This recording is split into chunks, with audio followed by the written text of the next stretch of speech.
blue go live button is blue, so I'm going to click that.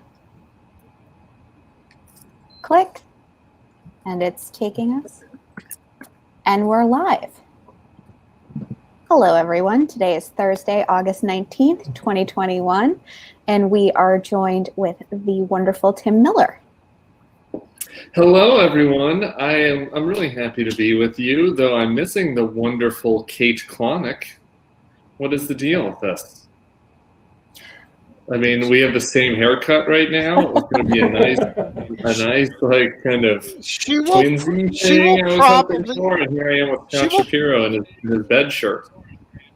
My bed shirt? I swear to God, I put on a new T-shirt for this show, for this episode, because I wanted to make a good first impression. Because we had Did it come in like a Hanes, one of those Hanes 3-in-1 packets, like 3 shirts in one? No, that was the one I changed from. This is actually not a Hanes shirt. This is like a higher quality. It has like at least 50% greater thread count. Okay. So, God, let's do lighting. We're really. It's fruit of the loom. We're really off to a bad start here. Okay, what are we talking about? I want to start, Tim, with the, I feel like the last time we talked, we were all rah-rah for like face-licking parties and exactly. How are you feeling? How grouchy are you at this point? I gotta tell you, I'm a little grouchy. We downgraded Hot Joe Summer to Hot Joe July. I don't know if you knew that, and so it was good. I did, although it's August now, and I am at a beautiful undisclosed location, and I'm feeling the Hot Joe Summer around vaccinated Midwesterners, and probably a few sleazeball unvaccinated Midwesterners, but I'm actually still feeling a little bit of the Hot Joe Summer thing. Well, I'm losing. I think that the best little anecdote I can give you, I won't share the name, but a friend of mine I just saw did a very lengthy Twitter thread about how he had a breakthrough infection that wasn't great, and he blames himself because he went to 3 fish shows a couple of weeks ago, and he was like, maybe just the 1 fish show would have been right. Three was maybe a little dicey. So I do feel like we're backsliding. I'm going to have to wear, at the best case scenario, is at the LSU opener in UCLA, I'll be in a mask. My friend, who is an infectious disease doctor in New Orleans, life is miserable again. And so I'm obviously extremely unhappy with a number of red state governors in particular. And the whole thing kind of sucks, doesn't it? It just sucks. Absolutely, because at this point, it feels like it's totally preventable. So I'm going to be. So obviously, the fact that so many unvaccinated people, for various reasons, are in hospitals and dying. This is terrible. But I feel like I almost wanted to get COVID just to get it over with, because we're all going to get it at some point. There's just no way of avoiding it. So okay, let's talk about this. Okay. Is this a shtick? You don't want it. No. It's not a shtick. So like that's a bad take, Scott. Okay, so here are my problems with this. First of all, so let me state my case, okay? So like it's endemic. There's no way we're going to get rid of COVID-19. I'm vaccinated, double vax, so it's highly unlikely that I'll be in the hospital. And I'm not particularly afraid of getting the flu. Why should I be afraid of getting COVID? I think that's a different sentence than your first sentence, which is that you were hoping to get it over with, which I don't think is working. The natural immunity is not lasting permanently. People are getting second infections, right? So yeah, I know, but they're not done. But that's the thing, is I'm not sure you're ever going to not get COVID, because like you're never going to be Go ahead, No. Ben. No. I don't want you propagating COVID disinformation on In Lieu of Fun, Scott. First of all, I said almost. I almost wanted. It's like I Just didn't say I ask the wanted. question. But no. But secondly, you're gonna cause a HIPAA violation here, man. That's actually that's a good point. I'm willing to volunteer a HIPAA violation at this point because I feel like I have some personal knowledge. So last March, I did catch it because one of my family members works in a hospital, and that's a very different animal as opposed to what's circulating now. And even that was miserable. And I'm young, I'm in good health. It's not 2021 March, obviously 2020 March. And now I'm vaccinated and I'm doing what I can to avoid it because there are symptoms that just stay with you and they don't know anything about it or why and who that's going to stay with. Like some people still haven't regained their taste or smell, which could really impede cheese night, Scott. No, believe me, that's the first thing on my mind. How to fuck cheese night. But I would just say that I don't know of any. I have not read any stories about people who've been double vaxxed who have long COVID. Maybe I'm wrong about that. I guess I'm not afraid of getting COVID. I was never afraid of getting COVID. I was always afraid of, going to the hospital or dying or something like that. And since it's extraordinarily unlikely, it's like getting the flu. So anyway. So I want to argue against your position. First of all, the element of what you're saying that I agree with is COVID exposure. There is zero chance that any of us is going to not have exposure to the antibodies. We're either going to get it because we're going to get vaccinated, or we're going to get it because we're going to get exposed to the virus. One of those two things is going to happen over the next 4 months or so. It is also the case that at least as the vaccines are currently constituted, we will always have some degree of exposure to getting somewhat sick. And so any amount of vaccination you get will not be 100% effective. That does not mean it is desirable to be exposed to the virus. Because A, you can transmit it, and B, the range of possible sicknesses that you can have with it range from something very anodyne to something like what Christopher Argyris in the Greek chorus had, which was a breakthrough infection that was not anodyne at all. And while that is also true of the flu, that's a good reason not to get flu as well, which can be very unpleasant. And so I would say, don't, Scott, go out looking for COVID. I don't, Bad idea. Licking COVID codes. Yeah, I would just simply say that we don't.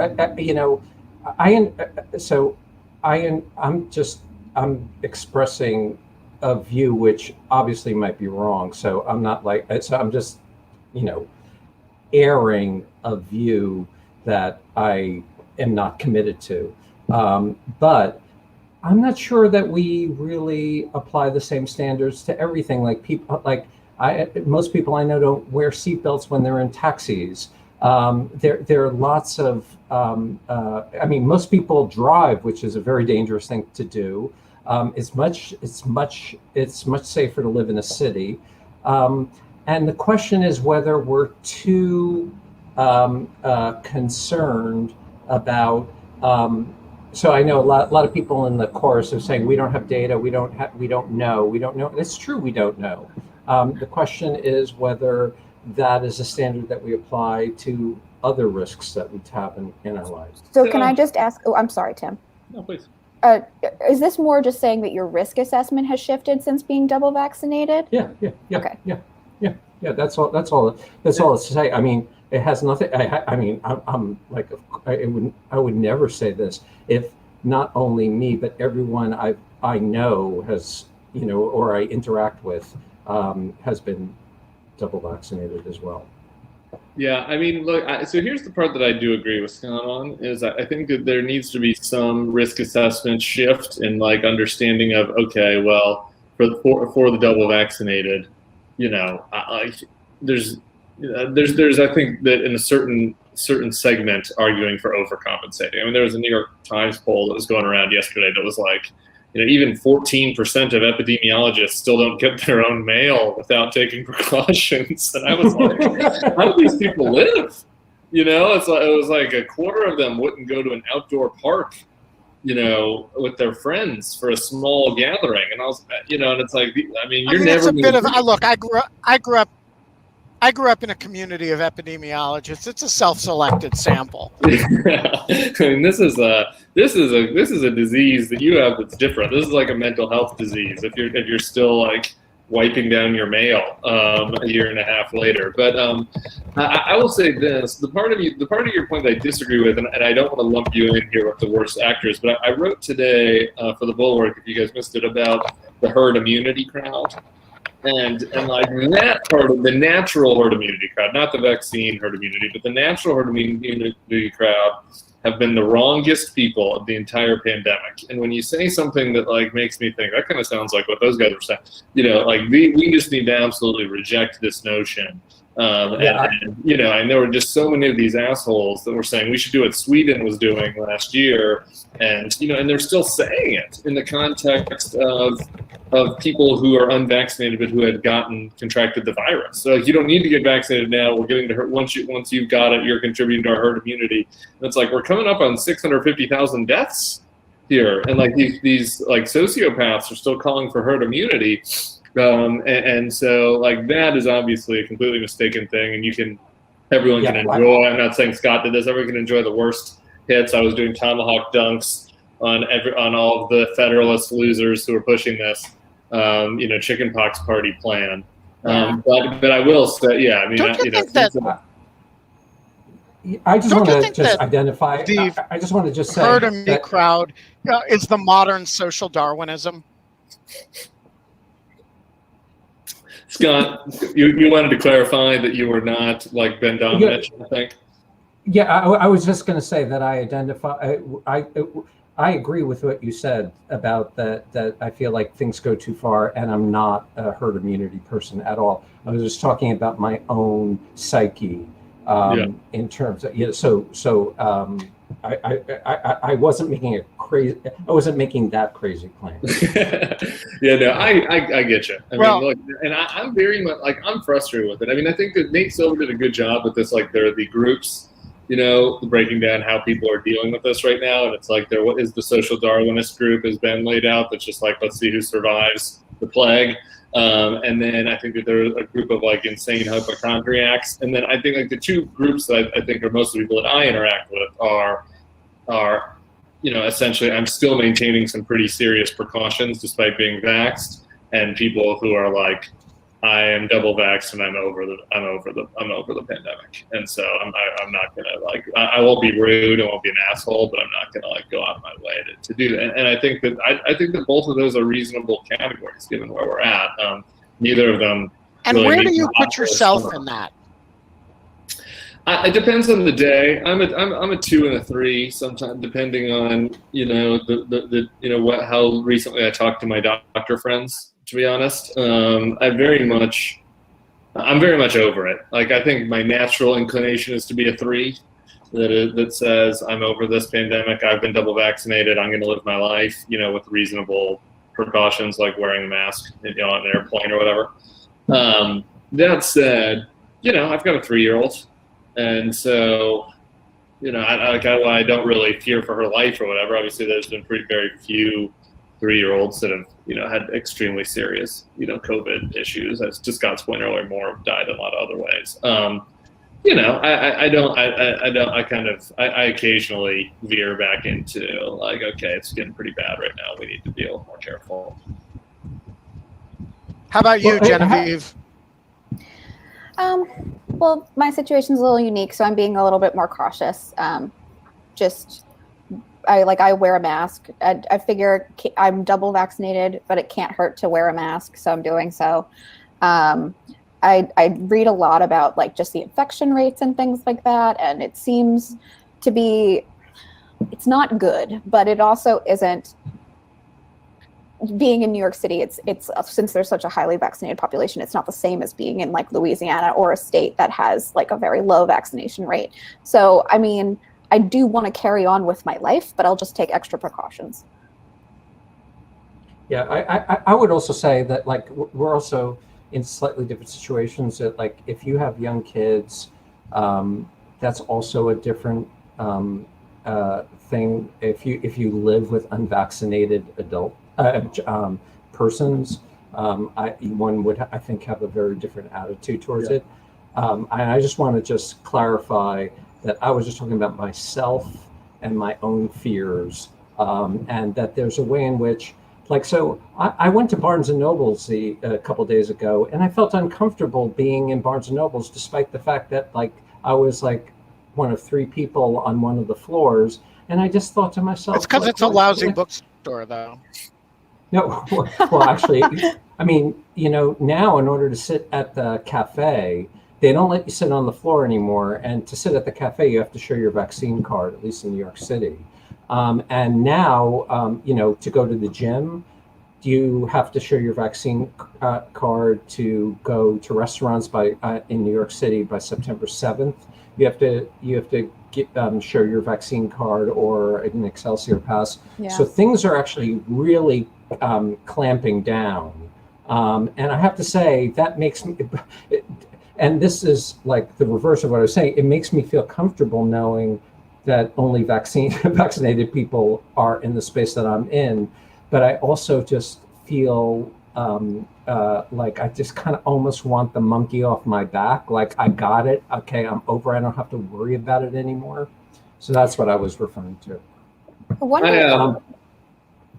You know, I was with on the personal. Trust me, I get the personal frustrations. I mean, when you move to the policy part of it and the politics part of it, I mean, this is where I wrote about this on Monday. You know, I mean, I'm enraged by the slowness with which we've moved to some of these vaccine mandates, particularly in private, you know, outlets, and particularly at schools and you know, places where government can be in charge, and obviously the red state, like the DeSantis and Abbotts of the world, are just acting unconscionably. I think that the Democrats are too cautious on this to push for the vaccine incentives and mandates as well. And I think this is a winning issue for them politically. It's obviously the right thing to do for a public health perspective. And slowly, you know, some of these states are coming around. But like, that is another frustrating element of this to me, which is like it's, you know, the coddling of the unvaccinated. I'm well past, and I think that this is a rare time where a culture war, if you want to call it that, issue like benefits the Democrats, and they should fight it. What do you think engenders that fear, though? I think that the Democrats are. Tim, I'm wondering if you listened to my debate with Liz Wheeler on this point and what you made of it. I only saw your Twitter exchange. I'm sorry. Asking me to have to listen to Liz Wheeler for that long was too big of an ask. I mean, I guess maybe if you were paying me a stipend or something, I would do it. So what was her what was the TLDR of her take? No, you're not there. Yeah. I mean, she was honest. I'm going to turn my video off so that I reserve bandwidth. She was really taking the my liberties position. She didn't want to say, I don't want to be vaxxed, but I did come away from my conversation with her really quite convinced that this was a winning political issue, because I thought she sounded, frankly, like a crazy person. Yeah, it isn't. Yeah, it is a winning political issue for the Democrats. Her position is only held by about half of Republicans. I mean, look, vaccine. I guess even as a former Republican and with libertarian impulses, like the idea of the government making a mandate vaccine for everybody, like, gives me the heebie-jeebies a little bit. But like the private sector doing it for certain government employees. These are popular positions. I mean, 70% of the country is vaccinated, right? So people are speaking with their arms already. And so, if you look at the polls, it breaks down about 50-50. People are used to this. You have to get vaccinated to go to school, right? Like, this is like this new, like, fake culture war that got created by the right. And like in politics, part of the job is to wedge the other side, right? Like, of all of Trump's terrible things he did well, what did he do well? He wedged the Democrats' union, blue collar, culturally conservative union voters against them, right? Like, there still are, suburban Republicans left that can be wedged against the crazy Republicans if their kids' health is at stake. And I think that the Democrats they're doing it a little bit, but I think they can be much more aggressive. I think that they're triggered a little bit and have PTSD by having lost so many of these culture war fights recently, around policing. So what is a more aggressive policy? What would a more aggressive posture on this look like? I mean, Gavin just did I think Gavin Newsom, who I think is being pressured to be a little more aggressive on this because he's in this recall. He's launched an ad, I think, last week about how he's mandating all teachers get vaccinated, and it's for your kids' health, right? Like that, that's a simple thing, right? But like, why wouldn't you do that, right? I mean, that's going to be, that seems like a reasonable position, and it's, it's a little bit performative to be like, I care about your children's health to do this, but that's what the Republicans do well. I mean, I think obviously, attacking any Republicans that are standing in the way of private sector mandates with like the cruise line ban, for example, is ridiculous what DeSantis is doing with Abbott and other states, that they're banning venues and municipalities from putting in mandates. So I think you go attack them. And then I just think to the extent that you have control over public sector employees, they should have vaccine mandates. I don't see, like, Fox News has a vaccine mandate. Why shouldn't public sector employees have vaccine mandates, right? And that's just a winning political issue, and it's good for public health. So I would do all of that and be more aggressive in the attacking. Like Biden's been a little bit on this. Sometimes they pick weird battles, like the masking. Like with the kids, it's I think less of a clear winner. It's a winner, but like it gets people. I just think that the vaccine is a clear winner. Do you think that they'll be emboldened once the vaccine is fully approved? I mean, one of the things that I've said before on the show, and it really frustrates me, is that this emergency use authorization is equivalent to what is going on with the treatments for COVID. So like you have your monoclonal antibodies.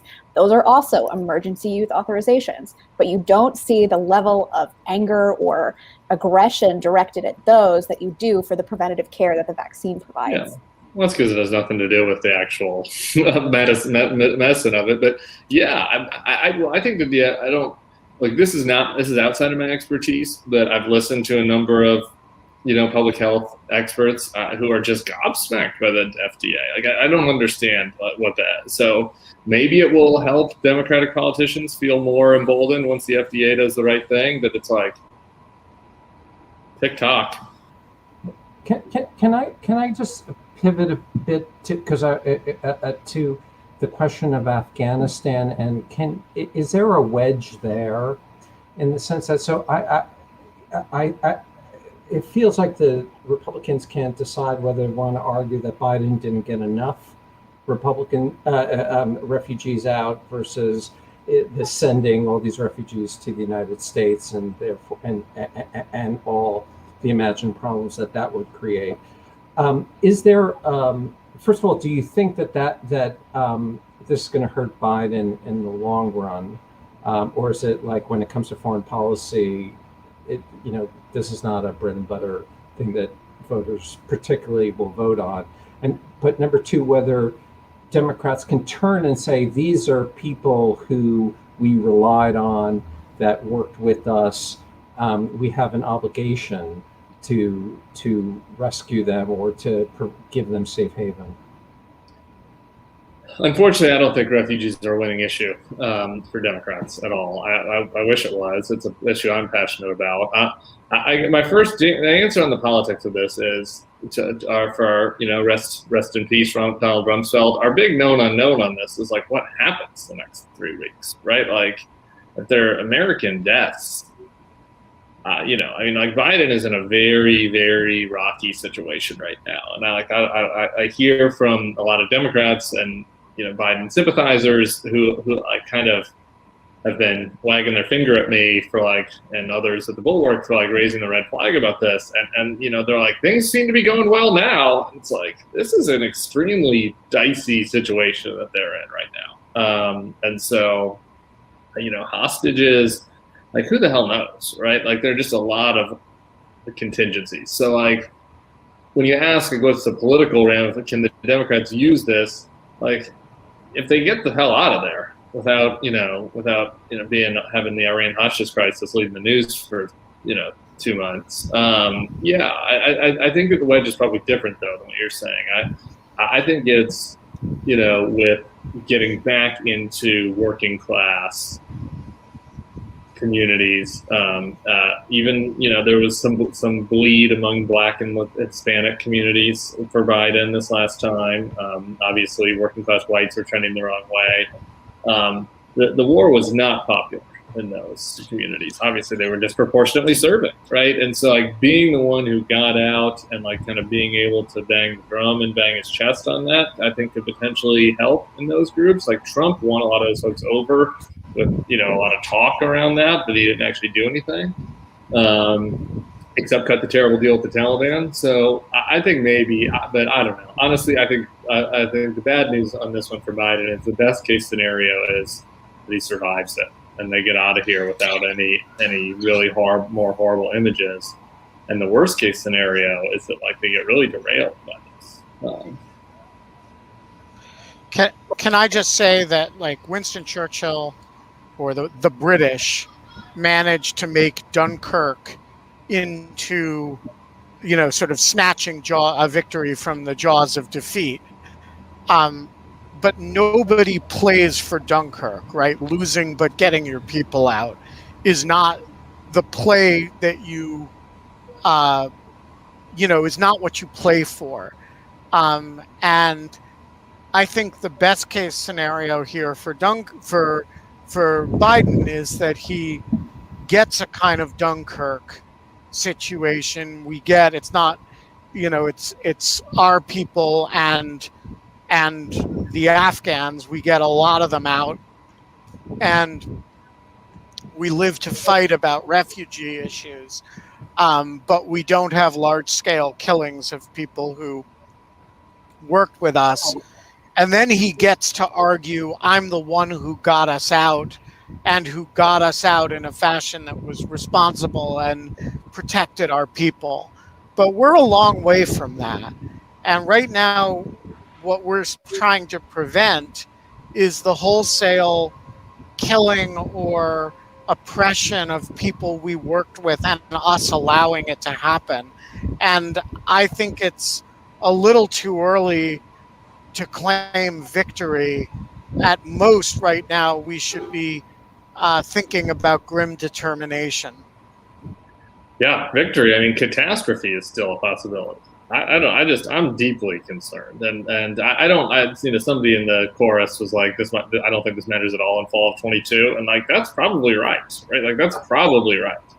But we just don't know, and I think that there's a humanitarian just catastrophe that is happening regardless, and it's only a matter of the scale of how bad it is, and whether that has a political impact. I don't know, but I mean, it's impossible to imagine that we get all of the folks we want to out.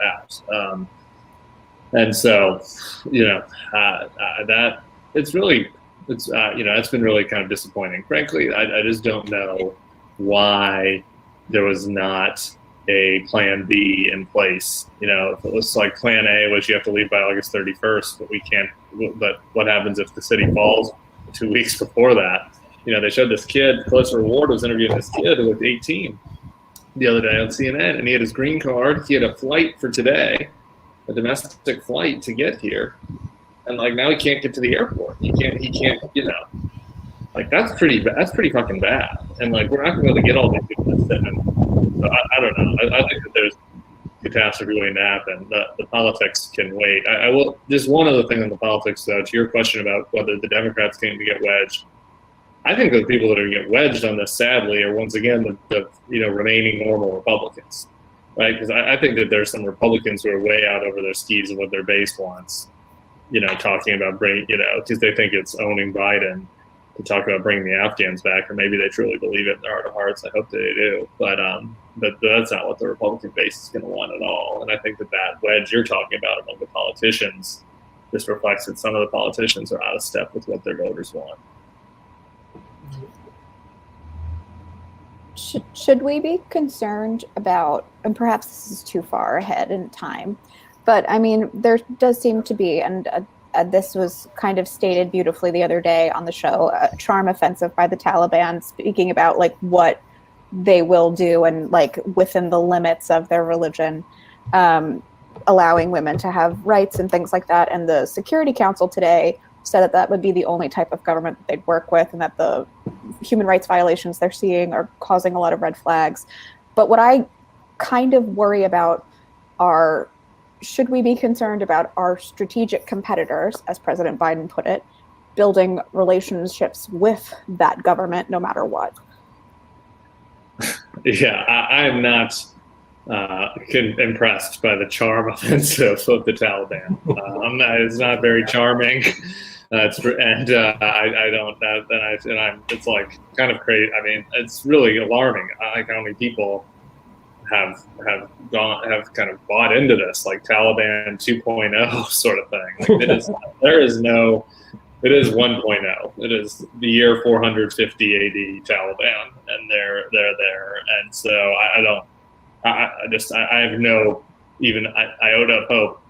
And yeah, I think that the Chinese will work with them, right? It's their neighborhood, so, and the Russians, right? Why wouldn't they? The Chinese are also committing a genocide. So I don't think that it's not like they're going to object on moral grounds. So I think that that's a legitimate concern, and I don't know, unfortunately, like, just even the idea of America like playing a geopolitical game in Asia, like we had the Asia pivot during the Obama administration, like that is gone, right? There is no interest among the voters of either party to have a real American footprint over there. So it seems to me like it's pretty inevitable that China sphere of influence expands. There was an old, I think it was a New Yorker cartoon, maybe one of the magazines, newspapers from the 1980s. And it had, it was quite racist, actually. It had in the first frame, it was Iranian radical, and it was a picture of a crazed mullah, with a giant scimitar like this. And then in the next frame, it was Iranian moderate, and it was exactly the same guy, only he was going like this. And that's kind of the way I feel about this, Taliban 2.0 thing. It's Taliban 1.0, Taliban 2.0. So can I ask you? I don't know what the rules in politics are, but like the fact that Trump spent 4 years, more than 4 years, he spent a lot of time talking about we have to get out of Afghanistan, and then you have Nikki Haley, then you have Trump signing this agreement with the Taliban. Does that matter? Like, And speaking of which, did you see Mike Pompeo on the Sunday talk shows? And is there any cost for behaving that way? Yeah. Well, I'm always the rain cloud in lieu of fun, so I'll just kind of bring the thunderstorm. No, there's no cost. Look, I think the majority of the Republican, base now in the Trump era has internalized that, like, their highest and best purpose is humiliating the liberal elites, like all of you and me, also, I guess now.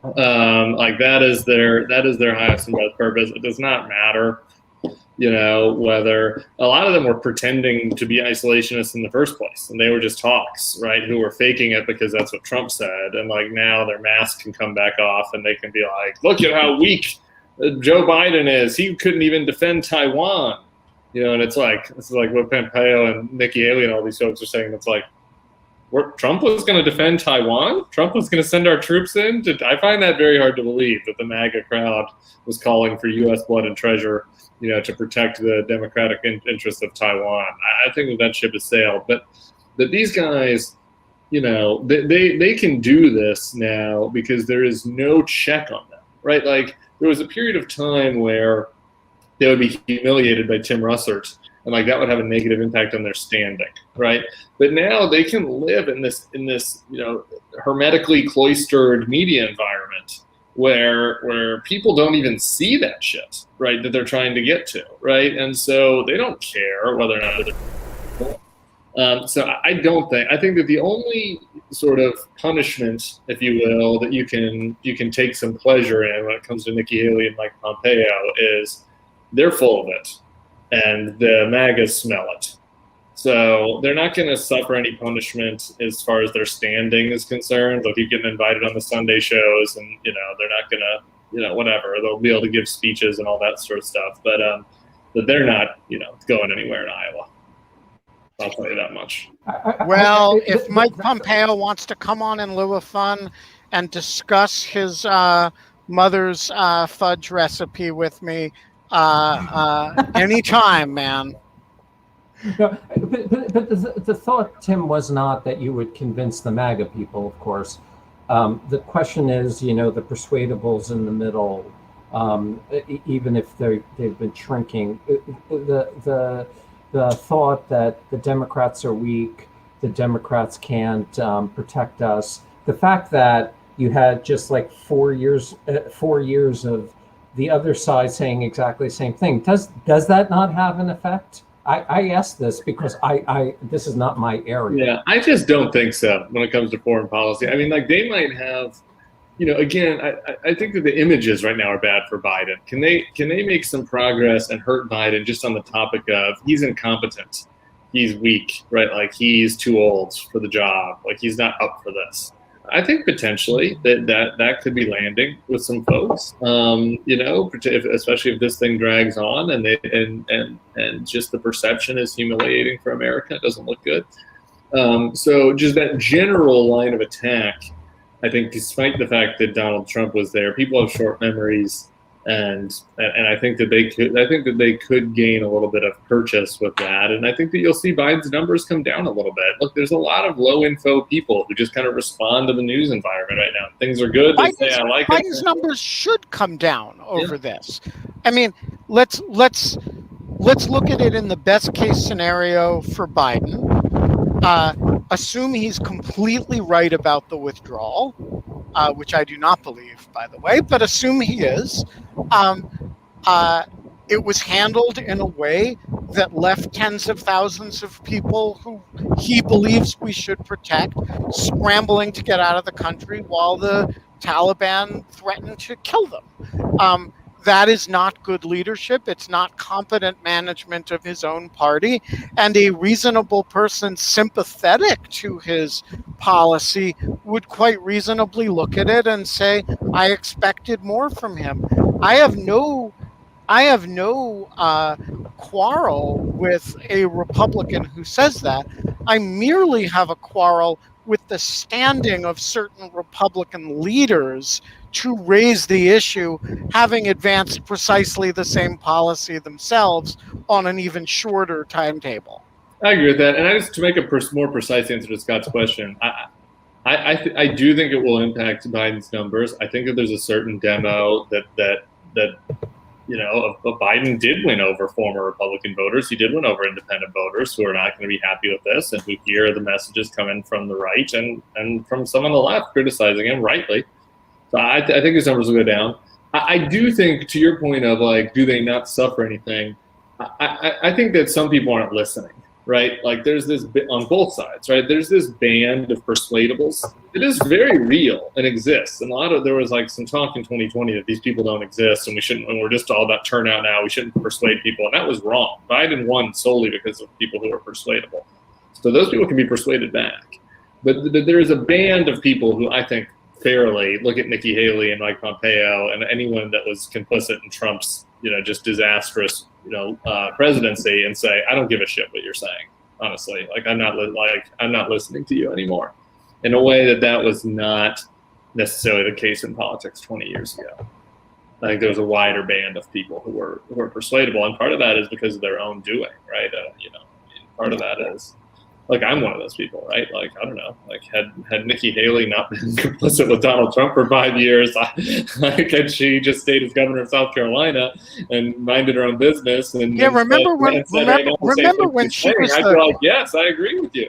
Remember when she was the courageous person who removed the Confederate flag from the top of the Capitol in Columbia? She had her brief moment of being semi-awesome. Paula, the floor is yours.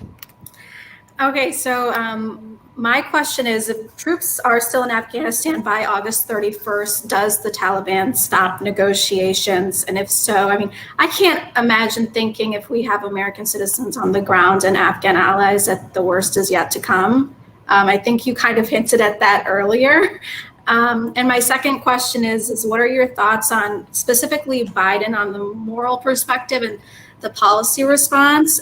I'll say I've been completely floored. I listened to Ben Rhodes, who I would say is not a right winger, say that he thought Biden lacked empathy in his speech that he gave. And I've been hearing from people saying that he's completely gaslighting the Afghan allies that we had. I'm literally shocked. Yeah. Okay. So two things. One, the best that we can hope for right now is that the Taliban is disciplined enough and smart enough to say, we've got this thing in the bag if we just sort of survive the next 3 weeks and let's not do anything to shake the bear, to rattle the bear, right? And that's the best case scenario is that they have the discipline and the logic to not do anything crazy, assuming there are people still there after August 31st, which I think, how could there not still be people there after August 31st, given how big of a food bar this is?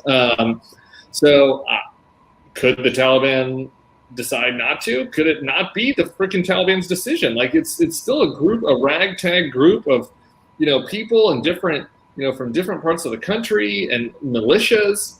All it takes is 3 hotheads popping off, and we have additionally dire international incident on our hands. So I think it probably does go past August 31st, and I don't, I think predicting what the Taliban is going to do is fool's errand. As far as what Ben Rhodes said about Biden, I just agree. This has been a long-standing thing for Biden.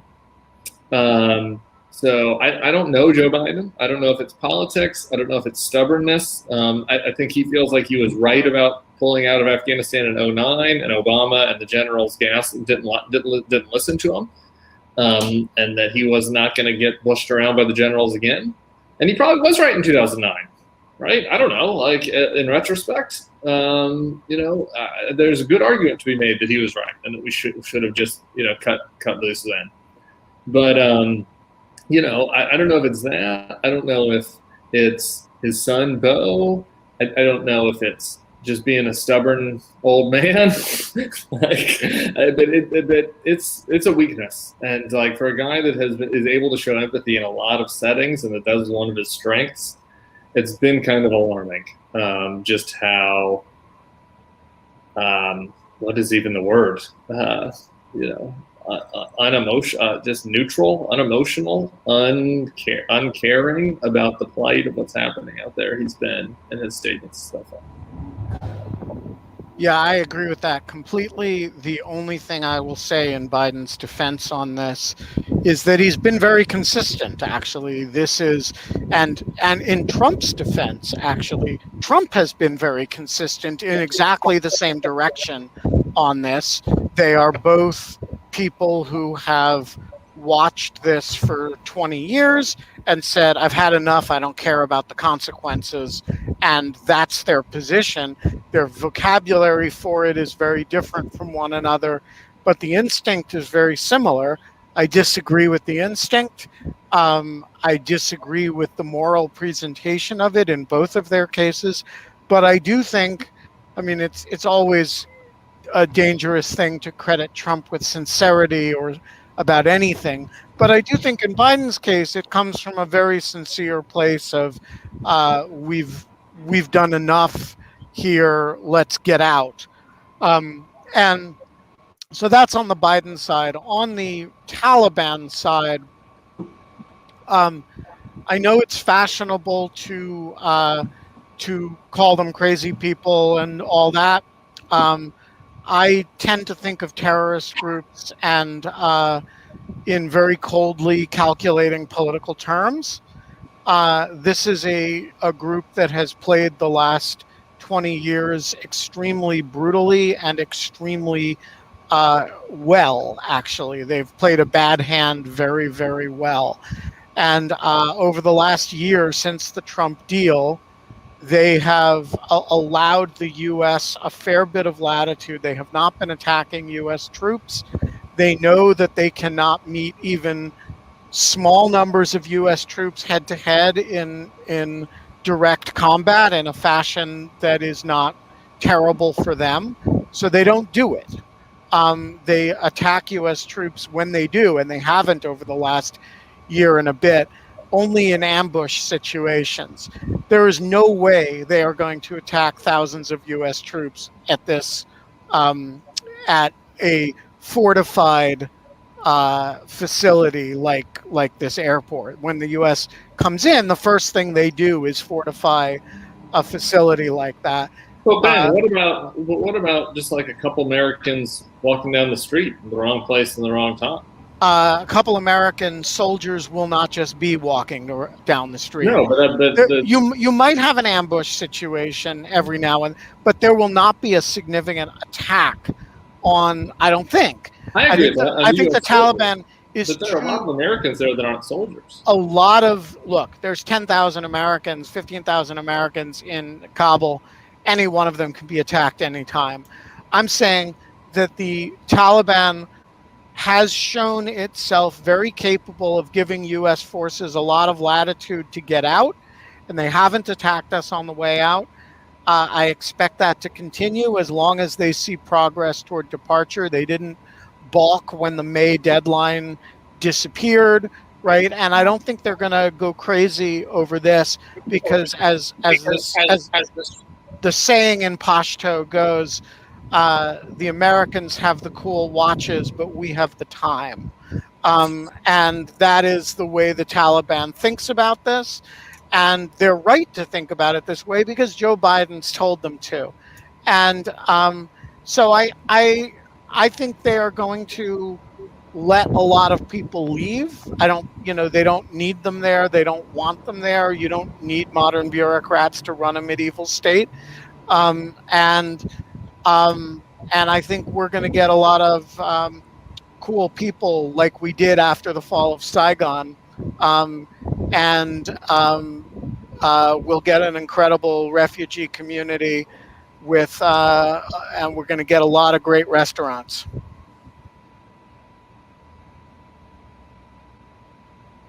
Alice, the floor is yours. Thank you. So I just had a quick question following on the refugee discussion. I've noticed that the governor of Utah and Maryland, I think, so both Republicans, have made requests for refugee resettlement in their own states. And I'm wondering how much governors can and are willing to kind of clear that space for Biden so that he can kind of give them what they want. Arizona has too. Doug Ducey.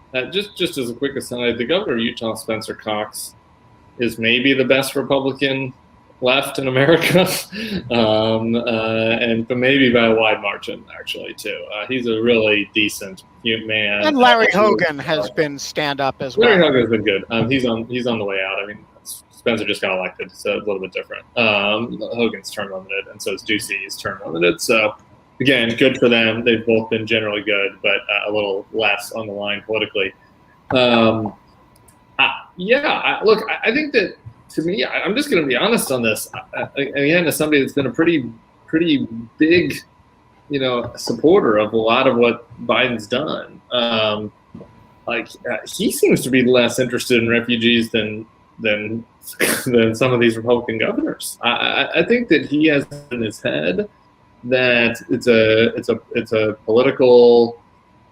a sticky political situation. Whether he learned that from his past political career or looking at Merkel or whatever.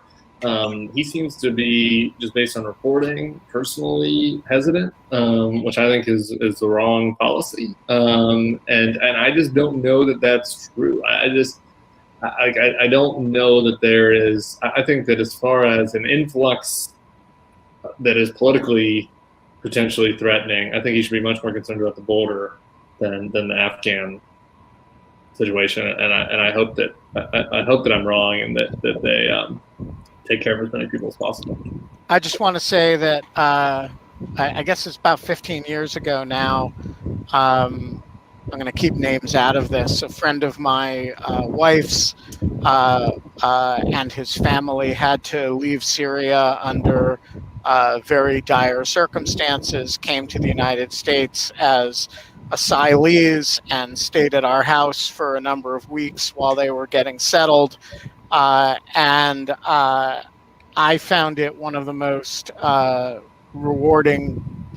It wasn't a political thing at all. It was, just these were people who had to evacuate Syria under urgent circumstances. But housing asylees is one of the I found it one of the most rewarding political experiences of my life, and I would cheerfully and eagerly do it again for any Afghan asylees or refugees who needed temporary housing. I know that Lutheran Social Services and IRAP are doing a lot of work trying to resettle people.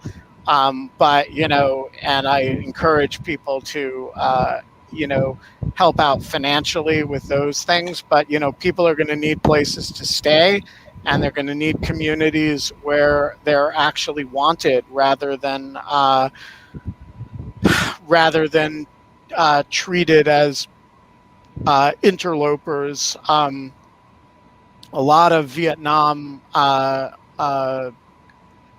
refugees were treated really badly when they came here, and that reflected, I think, a lot of people's shame in the war.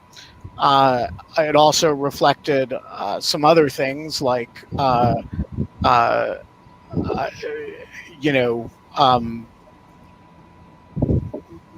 Racism?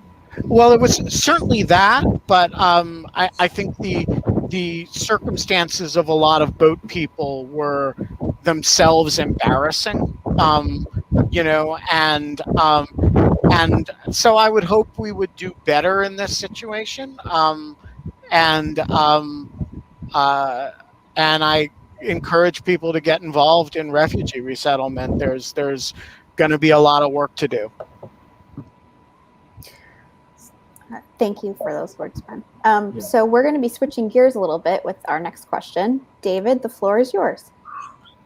Hi. I just wanted to know what you think the status of the recall election is, especially given that there are now polls showing the recall of the governor in California, given that there are polls that now show it's very close, and I don't know whether to believe any of those. I'm in for JVL tomorrow again on the Bulwark newsletter, and it's on this topic. So preview here for a little fun, everybody. You guys get a first peek at my hot take on the California recall. I think that there's reason to be nervous if you're a Democrat about who turns out in a weird September pandemic recall, the year after we got rid of Donald Trump. I think that a lot of people checked out of politics, and I think that it's a wild card. That said, I think the good money is still on Gavin. If you look at the polls, what you see is likely voters, which is people who answer the poll saying, I'm an 8, 9, 10 likely to vote. That they ask you to kind of rate yourself on how likely you are. People who say they're very likely to vote, it's about a 50-50 race with a slight edge for Gavin. 50-48, really. If you look at the polls, 48-46, I think was the 538 average. If you look at all voters, Gavin is killing it. He's up 15. One at the Berkeley poll I looked at had yes on the recall at 36%, which is basically Trump's level here. I think Trump got 35%. So I don't think we've seen like a big political sea change in California, or I think that there's some frustration with the Democratic leadership here on various things, but I don't think that there's like a massive blowback or any of that coming. I think if he loses, it would simply be based on the fact that there's high intensity. Every single Republican in the state is going to go vote to try to get rid of him, and there have got to be enough Democrats show up. The good news for Gavin is that he's got a big gap, and he won by 2.9 million votes last time. So as long as there's even a decent turnout, I think he'll be fine. So do you see that as fundamentally comforting in that, okay, it's close among the likely voters, he's probably losing among the likeliest voters, but since some percentage of the non-likely voters vote, it'll actually end up being pretty comfortable for him? Or do you see it as, hey, it's a close race if you look at the people who are actually likely to vote? Yeah, look, I guess I would say it this way. If this was a real election year, I would have no worries about Gavin Newsom, even if the polling looked exactly how it did. Because you see this. Remember the Lindsey Graham polls that came out in 2020? It's like, he's tied with Jamie Harrison. And then it's like, but it's still South Carolina, right? Like, it's sort of like the Beto thing in Texas. It was just a little too early. Like, the Beto polls are there, but there is still too many Republicans in Texas. I would feel that way about this, where there would be some polls showing it close, but like in the end, it was going to revert toward the mean. There's just a tiny little Jiminy Cricket in my head that's like, man, September 14th, 8 months after an election, during a fourth wave pandemic in California when people can be surfing, maybe. Like I said, I think the good money's on Gavin, but it is a really wonky election. Have you gotten your ballot yet? I have gotten it, I'm obviously not going to support a recall of Gavin. The thing that does scare me, right, if it was Kevin Faulconer, who was the mayor of San Diego, who played footsie with Trump a little too much for my taste, if he was going to win, I kind of probably wouldn't care. I'd still vote for Gavin because I think it's ridiculous to recall him. But Kevin Faulconer is a decent person and would do a fine job. Larry Elder is like a batshit insane talk radio host. It would be like Trump to California, which would really suck. So that is kind of the part that makes me feel a little nervous. People in California should tell your friends in California to take the time to vote no on the recall. What do you think the main issue driving the recall is? Is it just the pandemic issue? Is it just that, or? I swear to God, it was started by a group of cranks who were going to recall him no matter what over immigration, and I forget what the other thing was that they hated. It was something not even in the news right now. And then the pandemic hit, and it was driven, I think, a lot by upset over the rules, right? And, California is a country to itself. There are more Republicans in Los Angeles County than there are in Idaho. I might have that wrong. Somebody can fact check me. But I mean, it's something to that effect, right? Los Angeles County is more Republicans than in a state. So, people did not like the Republicans here, and people living out in rural communities. I drove through a lot of California during the pandemic. You'd stop off the highway in these smaller towns. They did not like these rules, and so I think that drove the Republican anger to such a degree that they got the signatures to get on the ballot, et cetera, et cetera. But you hear from some people who want to say, well, this is a referendum on the homelessness and all this other stuff, and it's like, yeah, I mean, some people are upset with homelessness here, some people are upset with housing prices, but they don't want Larry Elder to be the governor. What drove it was really the pandemic stuff.